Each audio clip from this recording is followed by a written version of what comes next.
Ajá.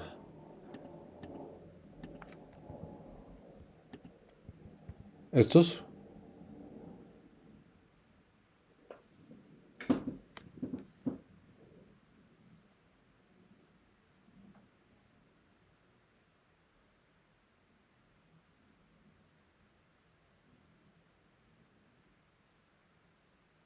Así es. Sí, básicamente es eso. Es la idea. Em, hubo, creo que dos cosas mal que dije la sesión pasada. Bueno, hubo dos pequeños errores. El primero que se me escapó aquí es que... Ah, no, espérame. Ah, ok, sí. Está en la definición de punto de acumulación. Em, Creo que sí lo mencioné, pero lo escribí mal. X0 no necesariamente tiene que ser elemento de A para que esto, para que valga como punto de acumulación. Entonces, aquí esta definición la regué. Más la voy a cambiar por si luego la checan en la grabación o en este pizarrón. Pero sí, más bien, X0 puede ser cualquier número real. Para que sea punto de acumulación debe cumplirse lo que aparece después. Pero no tiene que pertenecer a... Y la otra es que básicamente les dije que la, mm, la noción de límite servía sobre todo para derivada y continuidad. Eso fue una pequeña exageración de mi parte. En realidad es más que nada que esas son las aplicaciones, o mejor dicho, esa es la motivación para definirlo en el contexto de los cursos de cálculo. Pero en realidad, pues en aplicaciones sí que se usan bastante los límites. Y sobre todo límites al infinito, ¿no? Porque aquí ni siquiera hemos definido límites al infinito. O sea, definimos límite cuando x tiende a x0, pero no cuando x tiende a menos infinito, por ejemplo, o a más infinito. Yo creo que no lo vamos a hacer, lo vamos a dejar así por ahora. Y ya si vemos que lo necesitamos después, igual les recuerdo la definición. Pero bueno. Nos habíamos quedado entonces en este teorema, ¿no? Que son varios puntos los que había que tratar. Decíamos, tenemos una función que va de A, un subconjunto de R en R, y x0, un punto de la recta real. Entonces se cumplen varias cosas. Primero dimos una caracterización para que x0 sea punto de acumulación en términos de una sucesión. Dijimos, x0 es un punto de acumulación de A, si y solo si existe una sucesión en A menos x0 que tiende a x0. Eh, Luego dijimos 2 si x0 es un punto de acumulación de A. Aquí debería decir de acumulación. Pequeño error mío.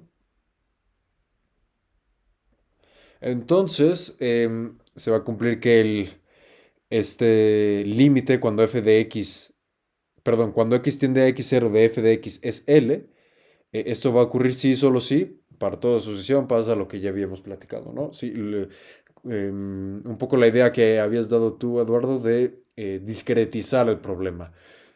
Uno puede ver cuando x tiende a x0 como una variable continua o qué pasa cuando yo me agarro un conjunto discreto, o sea, una sucesión que tiende a ese punto. Ah, entonces, les dije que había otras partes de este teorema, o sea, ahí están el punto uno, el punto 2. Déjame recordar cuáles eran los... Creo que sí les mencioné, ¿no? Que eran cuatro puntos de este teorema. A ver.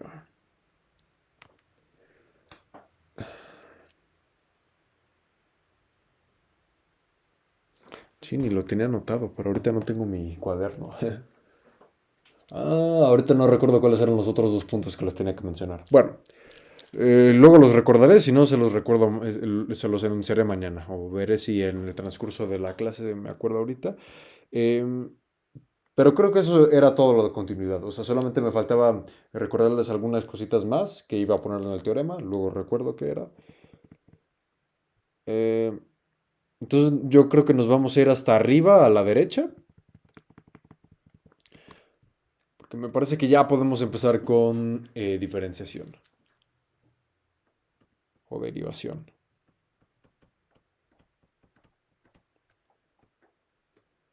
Entonces vamos a empezar con una definición. De ahora en adelante vamos a trabajar casi exclusivamente con funciones cuyo dominio sea un intervalo, porque normalmente tienen propiedades bonitas y no nos van a interesar demasiado las demás funciones.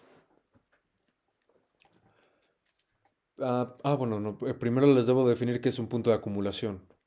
Perdón, un punto interior. Digamos, sean A un subconjunto de los reales, x0 un elemento de A. X0 se dice punto interior de A si existe un delta mayor que cero, tal que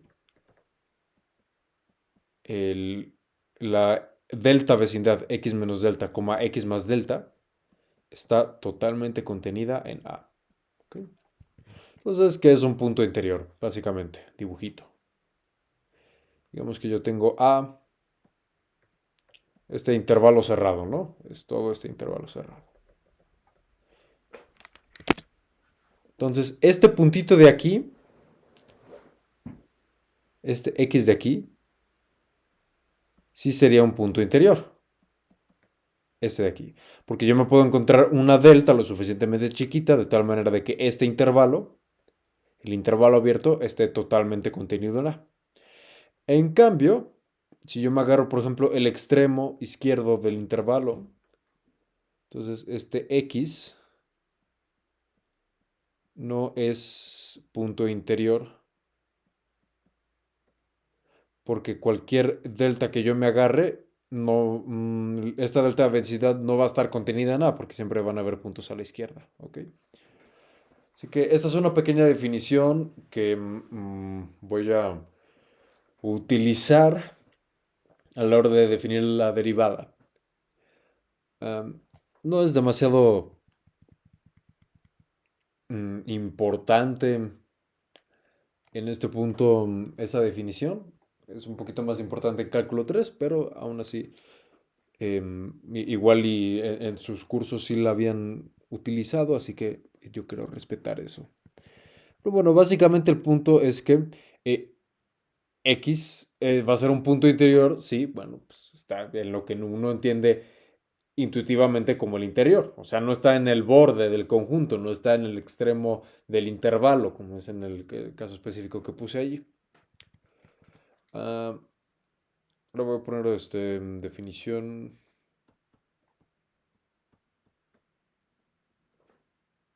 Bueno, no, les voy a dejar. No, sí, definición está bien. Ya de una vez. La derivada. Sea A, subconjunto de los reales, F.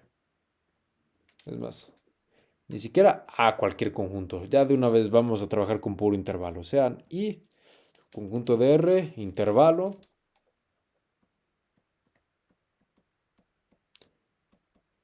Entonces, como intervalo puede ser cerrado por un lado, abierto del otro, puede ser infinito por un lado, pero finito del otro, etc.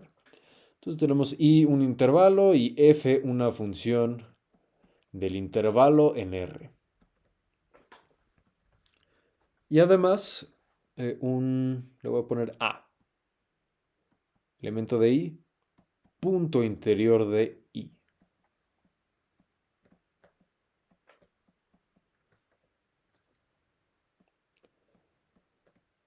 Se define la derivada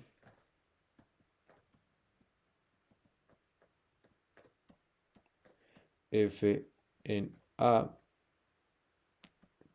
como el siguiente límite. Si es que existe, claro, a veces no existe. ¿Y alguien me recuerda cuál es la definición de la derivada?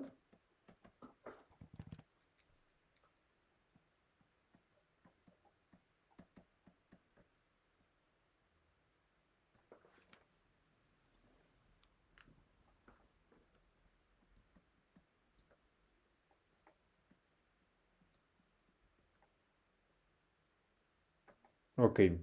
Entonces, bueno, lo común es ponerle h. Bueno, no es cierto, también puede ser delta mayúscula, ¿no? A veces, pero bueno, la mayoría de libros usan h, así que voy a usar esa letra. Perdón, no es x, es a en este caso, ¿no? A más h cuando h tiende a cero menos f de a sobre h, ¿no? Entonces yo creo que esta definición ustedes recuerdan un poquito más de qué se trata, ¿no? Es la pendiente de la recta tangente a a la gráfica de la función en ese punto. Entonces la derivada me da, en cierto sentido, bueno, no en cierto sentido, la derivada me da un... me dice cómo crece la función. Si la derivada es positiva, pues eso significa que localmente se ve como una línea cuya pendiente es positiva, o sea, que es creciente. Y al revés, si la derivada es negativa, ¿no? Um, entonces tenemos aquí y contenido en el intervalo, el punto interior. Okay.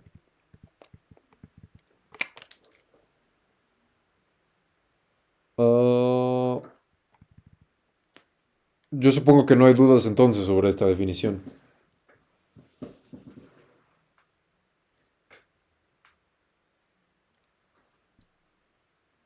Dice no, ok, va que va. Entonces, déjame pensar si de una vez les doy sí, les voy a dar primero una proposición sencilla. mm, que va en dos partes. Primero, f' de a.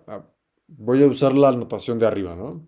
F' de a yo lo puedo escribir como límite cuando x tiende a A de f de x menos f de a sobre x menos a. Eso es uno. Dos, f, si f es derivable en a, entonces f es continua en a.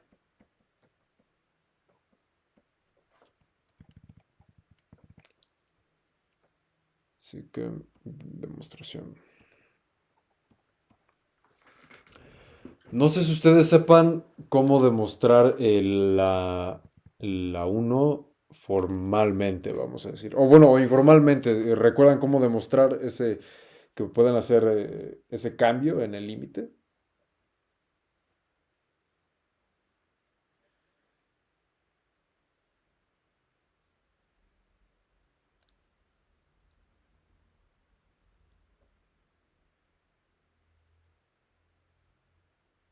Ok.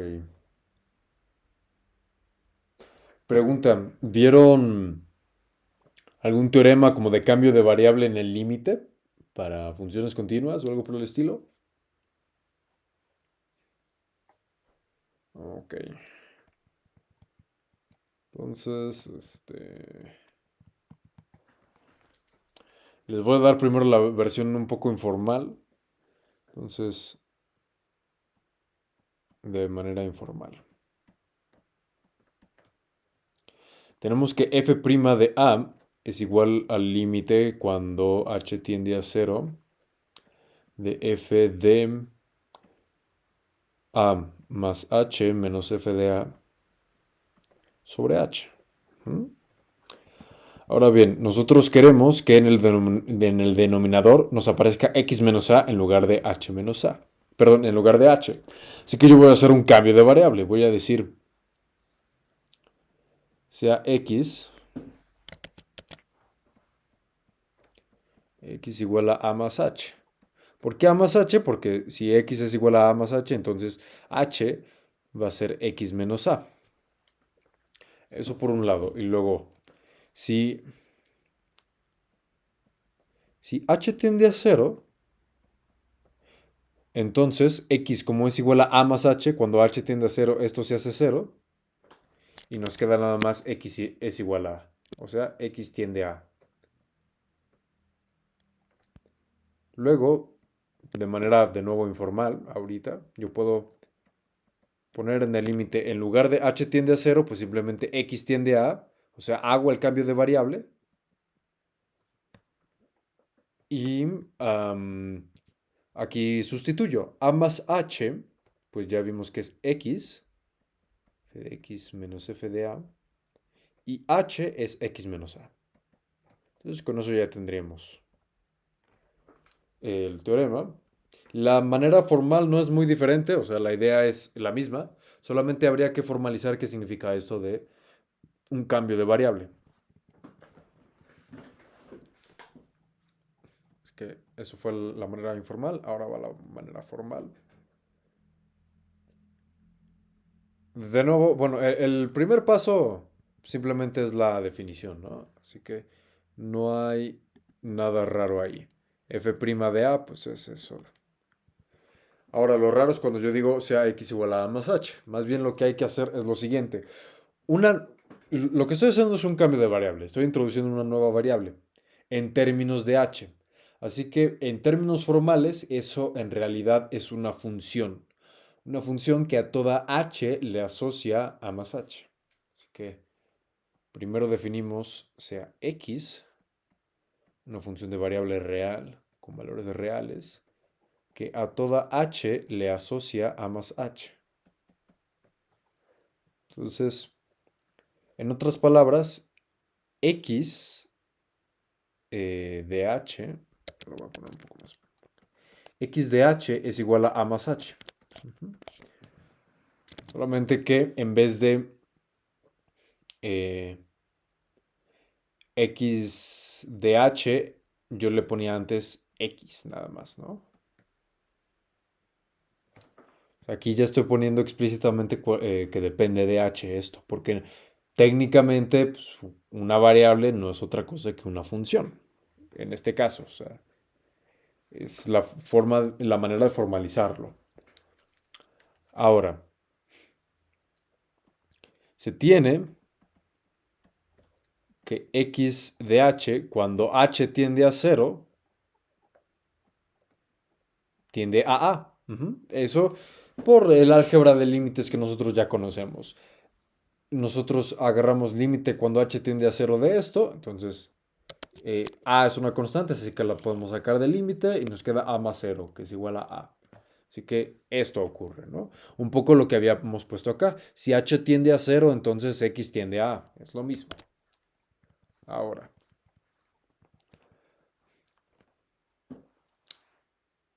lo que vamos a hacer es hacer uso del teorema de cambio de variable.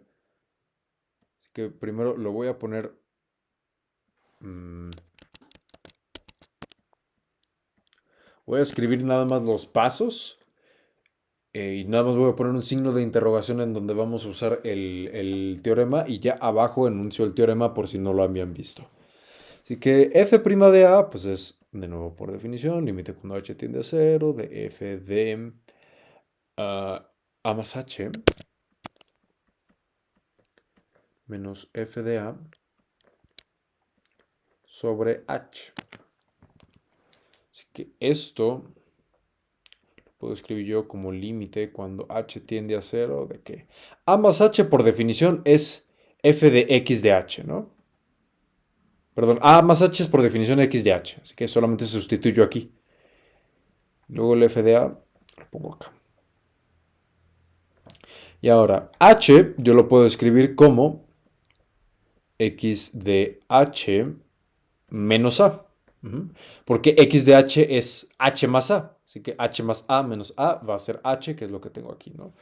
Hasta ahorita no hay nada raro. Simplemente lo que hice aquí fue sustituir. Ahora, aquí viene el teorema, y no solamente el teorema, aquí hay un abuso de notación que voy a explicar enseguida, que es el siguiente. Voy a poner el límite cuando x tiende a de f de x menos f de a sobre x menos a. ¿Qué? Aquí hay algo que puede confundir al principio, porque yo dije, x es una función. Así lo definí. X va de R en R, está definido como x de h igual a más h. Todo perfecto. Pero luego, aquí abajo, tengo escrito x tiende a a. Límite cuando x tiende a. Pero ¿cómo está eso? Yo había dicho que x es una función. ¿Por qué lo estoy usando aquí como variable? Aquí lo que estoy haciendo es un abuso de notación. En realidad esto técnicamente no es correcto. Básicamente, en términos puros, lógicos, en términos matemáticos, vamos a decir, esta x no tiene nada que ver con la x que yo definí al principio. O sea, aquí x simplemente es una nueva variable.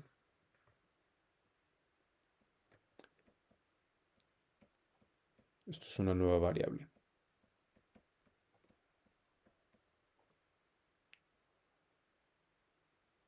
Que yo, por flojera, si ustedes quieren, no le puse un nuevo nombre. Dije, X me gusta. Le voy a poner X tiende a y me voy a olvidar de que ya había definido yo otro objeto llamado X.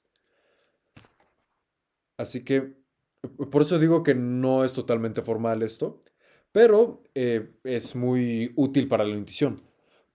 Para la intuición, porque a pesar de que es una nueva variable que lógicamente no tiene nada que ver con la función X, sí que es muy cómodo hacer este cambio con la notación que tenemos, porque aquí x de h, pues simplemente le quito la h y ya me quedo nada más con el x, con el x. Y x de h, yo sabía que cuando h tendía a 0 tendía a a, así que yo nada más le dejo x tiende a a. O sea, de, de forma intuitiva parece razonable, por eso es que lo dejo así. Ahora les voy a enunciar el teorema que les había dicho. Así que,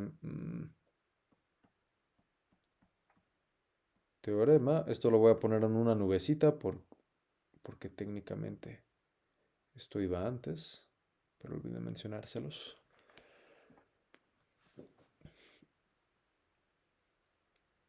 Ok, ¿cómo va a ir esto? Vamos a decir sean f una función que va de un subconjunto A contenido en R y U, U va a ser mi función que va a actuar como variable, entre comillas. Va a ir de donde les gusta. R quizás, no, espérame. Más bien aquí le voy a poner B. Y U que vaya de un nuevo conjunto A en B. ¿Por qué le pongo en B? Para yo poder formar la composición. Entonces,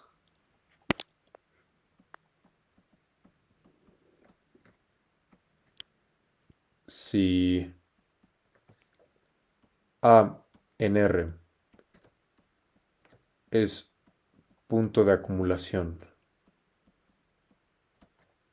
de A y U es continua, esto es importante, U debe ser continua para que se cumpla el teorema. Entonces pasa esto de aquí, que este límite cuando x tiende a de f de x. Perdón, ya no es f de x, más bien es f de u de x.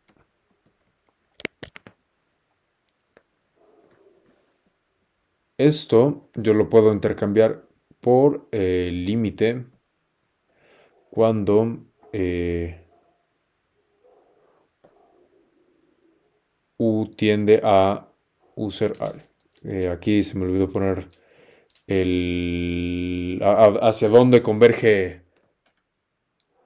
U. Entonces, déjenme cambiarles un poquito aquí la jugada. Bueno, de hecho, ni siquiera es necesario que sea continuo. Simplemente se necesita que converja a un punto. Y U, se los voy a poner así mejor. Y el límite cuando X tiende a de U de X es igual a V. Entonces, ahora sí, ¿qué va a ocurrir? El límite cuando X tiende a de la función f con posición u, o sea, f de u de x, esto va a ser igual a el límite cuando u tiende a v de f de u. ¿Okay? Entonces, este es el teorema, ahora sí.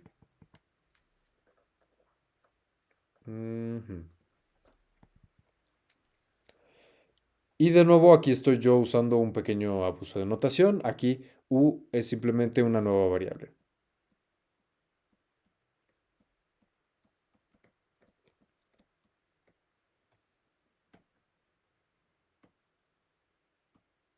Y aquí también estoy, no estoy poniendo el teorema en todas sus letras, porque también habría que poner que este límite existe si solo si este de aquí también. O, bueno, ahora que lo pienso, no sé si se cumple el sí solo sí, pero habría que suponer que existe este límite de aquí. Suponer que existe ese límite de ahí. Entonces, se asegura la existencia del límite de la derecha y resulta que son iguales. De nuevo, intuitivamente es fácil verlo, ¿no? U de X tiende a V cuando X tiende a. Entonces, pues yo simplemente puedo hacer mi cambio de variable y en vez de fijarme en esta expresión que yo tengo a la izquierda, como yo ya sé que U tiende a V, pues simplemente lo pongo aquí y ya. No sé si hay alguna pregunta. ¿Queda claro esto, esta técnica, este teorema, etcétera?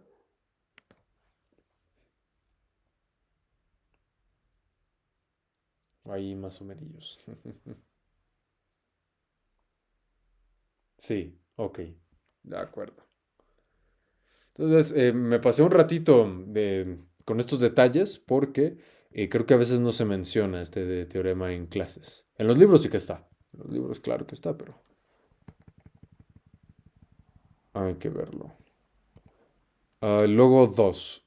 ¿Cómo sabemos que f es continua en A? A ver, ¿alguno de ustedes recuerda por qué si f es derivable en A, entonces f debe ser continua en A?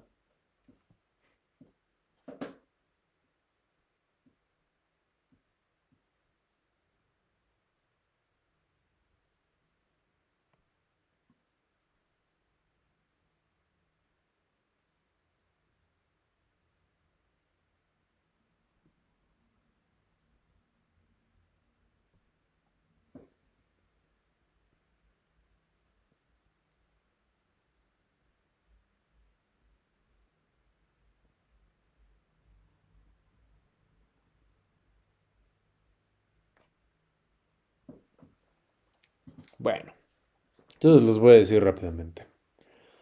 Am, tenemos esto, ¿no? Límite cuando x tiende, mejor así, f' de A es igual al límite cuando x tiende a de f de x menos f de a sobre x menos a. O sea, este límite yo ya estoy suponiendo que existe. Entonces, si yo multiplico ambos lados de la igualdad por x menos a y saco límite, entonces obtengo límite cuando x tiende a de x menos a por f' de a igual al límite cuando x tiende a de f de x menos f de a. ¿Sí? ¿Cuánto vale el límite de la izquierda?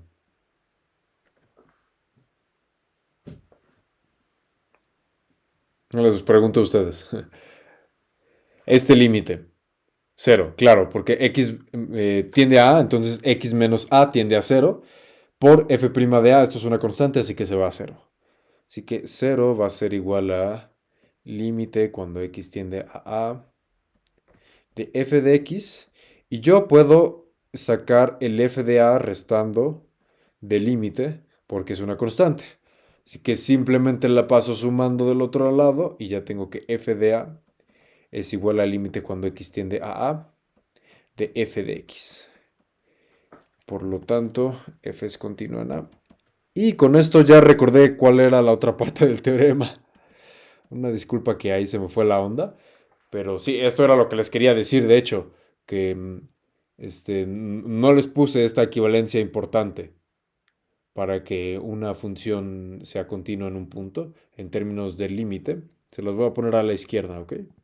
Entonces vámonos tantito a la izquierda, que es 3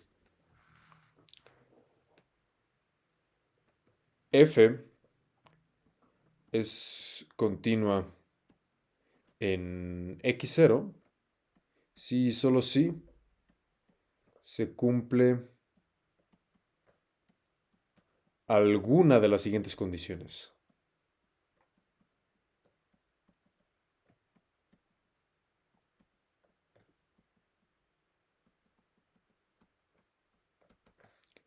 ¿Cuáles son estas condiciones?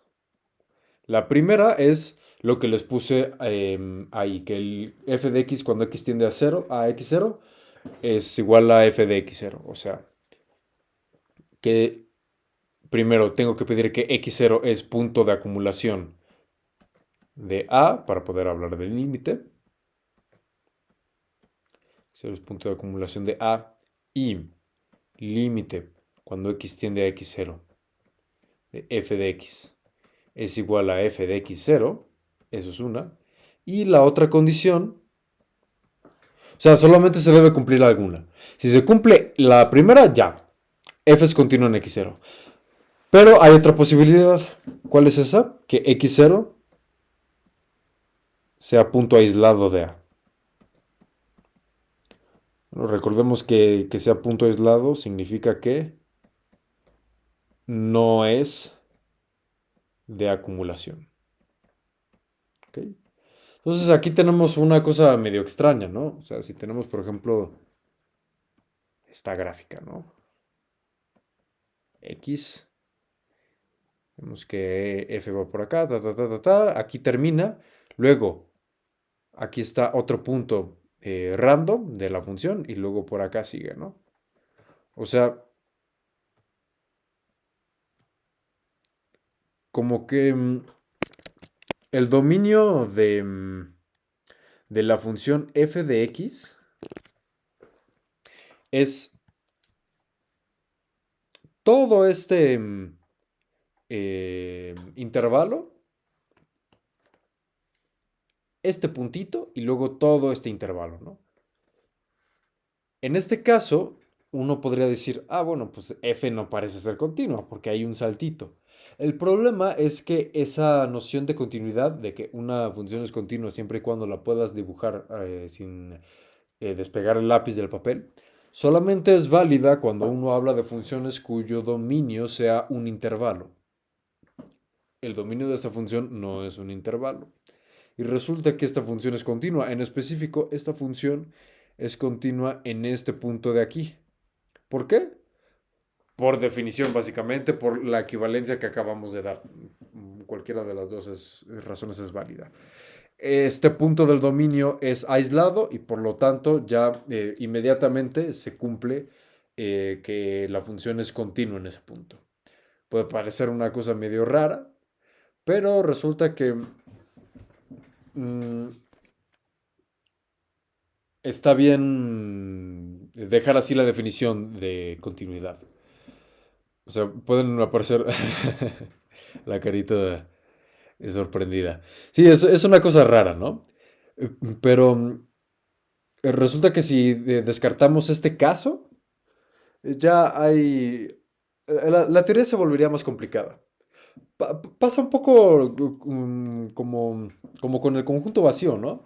A veces uno puede pensar que el vacío es medio contraintuitivo, que pasan cosas raras cuando uno trabaja con él, pero si uno no lo tomara en cuenta, habría muchos teoremas en los que uno tendría que sacar un caso específico o que no se cumplirían del todo. O sea, simplemente la definición de continuidad se toma así porque es conveniente, básicamente.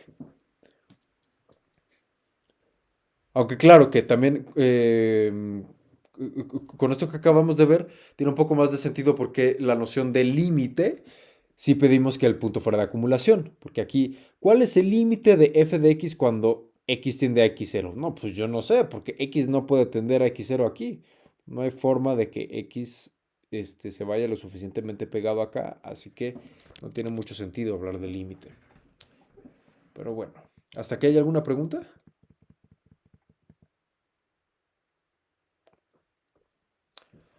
Ok, no, de acuerdo. Entonces quise recordar un poquito estas nociones. Ahora, no les voy a demostrar muchas cosas porque si no nunca acabaríamos, ¿verdad? Yo, como no tenemos un objetivo del todo claro, o sea, ahorita solamente estamos viendo como un poco lo que supongo yo que a ustedes les podría servir. Creo yo que para la parte de derivación me voy a centrar más em, en una pregunta que me habían hecho hace, eh, un, hace 2 días, que es esta idea de que si los diferenciales se pueden tratar como fracciones, bajo qué circunstancias uno puede despejarlos, etcétera.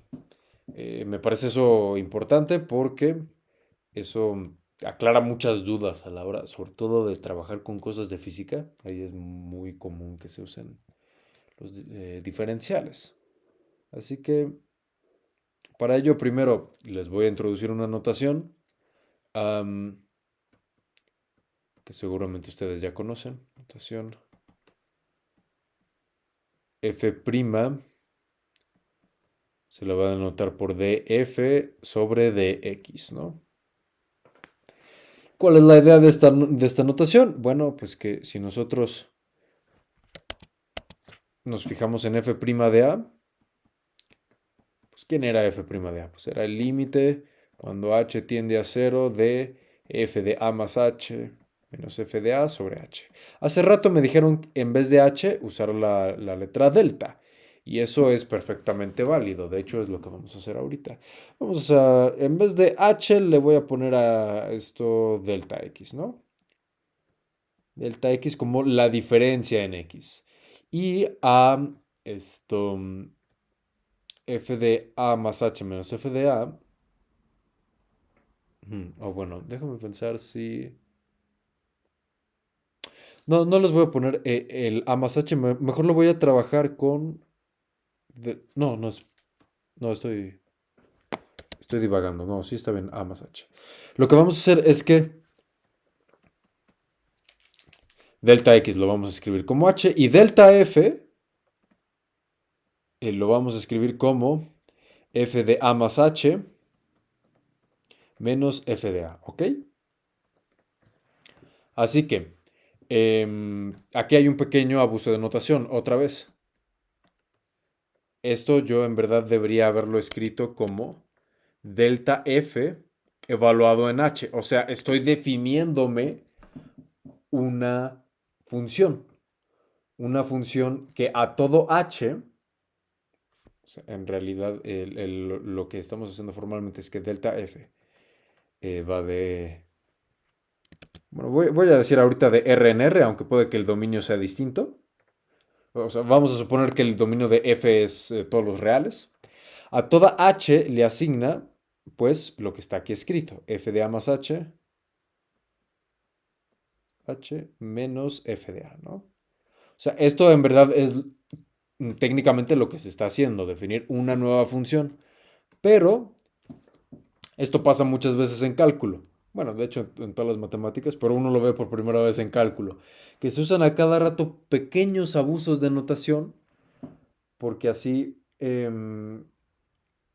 es mucho más fácil de recordar cómo aplicar las fórmulas. Así que si yo hago esta convención, pues el f' de a lo puedo escribir como límite cuando delta x tiende a cero, es decir, la diferencia en x tiende a cero, de delta f sobre delta x. Ajá. Así que a esta expresión de aquí se la conoce como el cociente de Newton.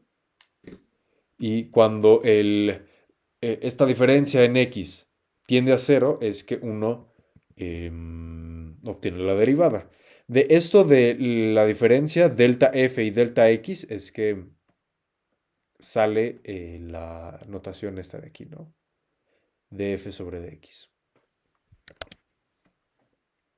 Como que uno dx lo piensa como una pequeñísima diferencia de x, o sea, que es un infinitesimal en términos no tan formales, bueno, que se pueden formalizar. Y eso está capturado por la idea de límite. Delta x es un número finito, pero que cada vez está siendo más pequeño. Bueno, entonces eso es la idea,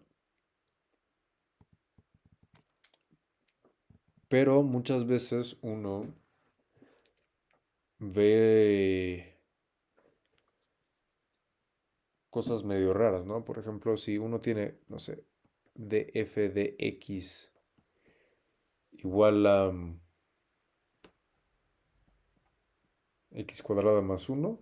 No sé si esto lo hayan visto alguna vez en ecuaciones diferenciales o algo por el estilo, que lo que hacen a veces es despejar el diferencial x cuadrada más uno de x. Ujú. Y una vez que despejan el diferencial, integran y dicen, ¿cuál es la integral de df? Bueno, pues eso técnicamente no tiene sentido porque f no es una variable, f es una función. Entonces aquí cuando uno usa esta notación, pues d, lo que está al lado de la d debe ser el nombre de la variable, no el nombre de una función. Pero si uno lo trata como si fuera una variable, pues dice, pues esta integral ya me la sé, es f. Bueno, f más una constante, que no voy a escribir porque la constante la voy a ya poner del otro lado nada más. Entonces, esto es f y esto es pues, la integral de x cuadrada más uno x cúbica sobre 3 más x más una constante. No sé si hayan visto esto alguna vez.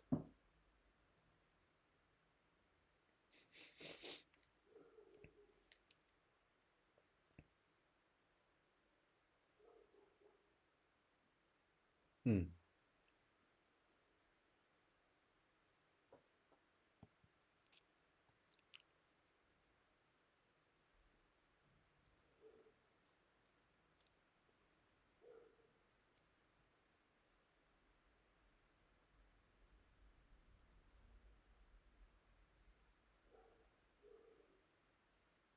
sí, por supuesto.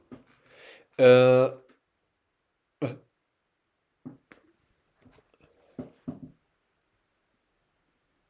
así es. Sí, en física se hace mucho. Eh, yo creo que en la siguiente clase la dedicaremos a ver algunas propiedades de las derivadas y cómo esas propiedades se traducen en las en el álgebra de las diferenciales.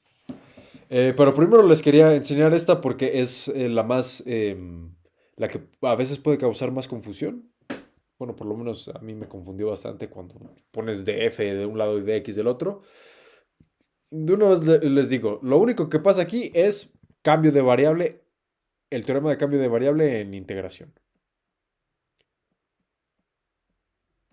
Cambio de variable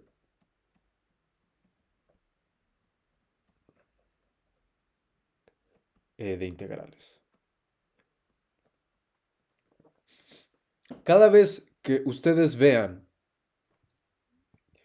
que alguien está despejando diferenciales de esta manera, no cancelando diferenciales, porque eso puede ser otra cosa, pero despejando diferenciales como aquí lo hicimos, es porque se va a integrar. Y si es algo que se va a integrar, entonces lo que siga se puede formalizar con el teorema de cambio de variable del cálculo integral de una variable, que veremos en su momento, pero es una consecuencia así inmediata de la regla de la cadena.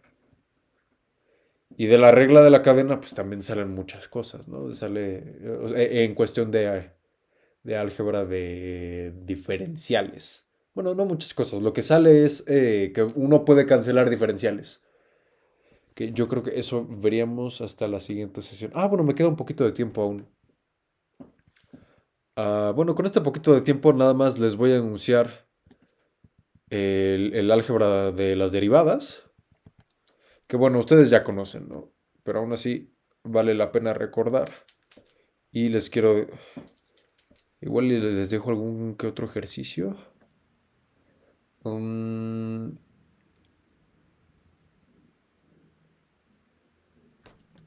no, yo creo que así le vamos a dejar. Solamente voy a poner proposición.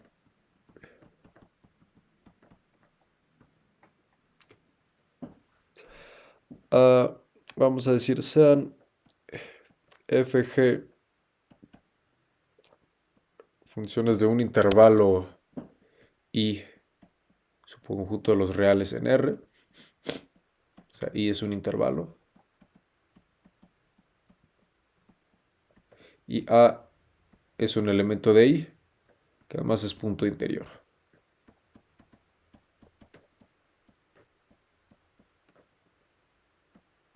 Supongamos...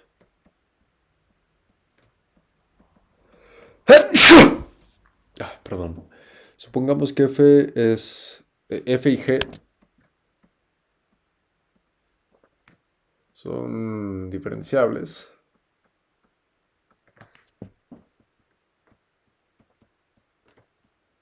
en A.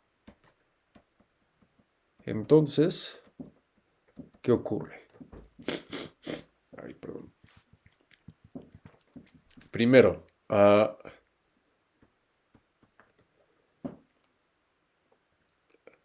la derivada de f más g en A existe y es f' de A más g' de A. Entonces, esto... Bueno, ya sé que les voy a dejar de tarea. Jeje. Alfa en R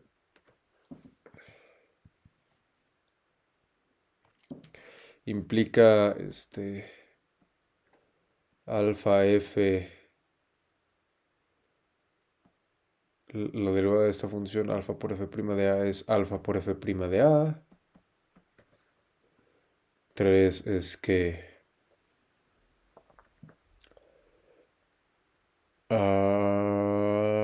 la regla del producto f por g' de A es f' de A por g de A más f de A por g' de A.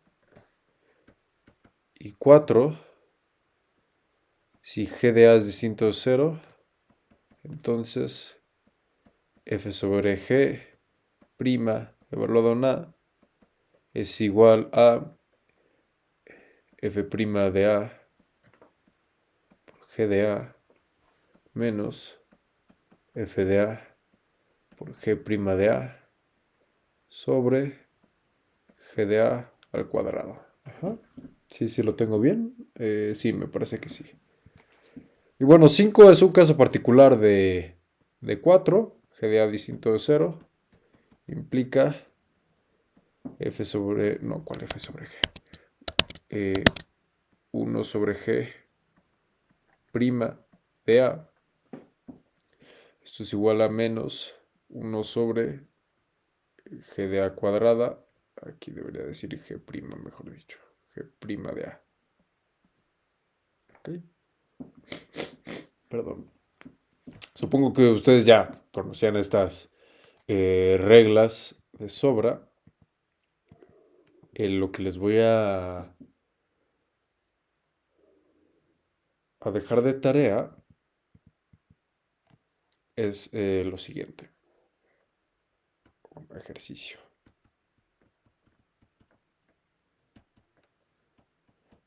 Traduzca 1 hasta 5 en la notación de Leibniz. Que la notación de Leibniz es la de df sobre dx.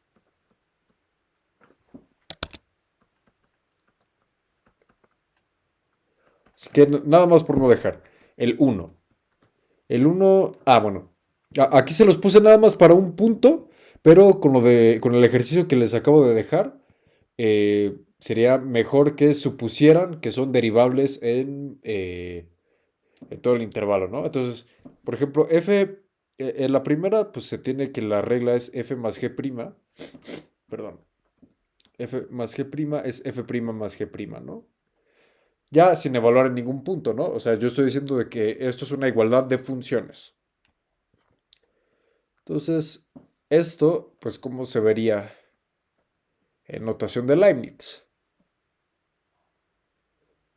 Es la pregunta que les quiero hacer. Y así de 1 a 5. Eso va a ser los ejercicios. ¿Hay alguna pregunta?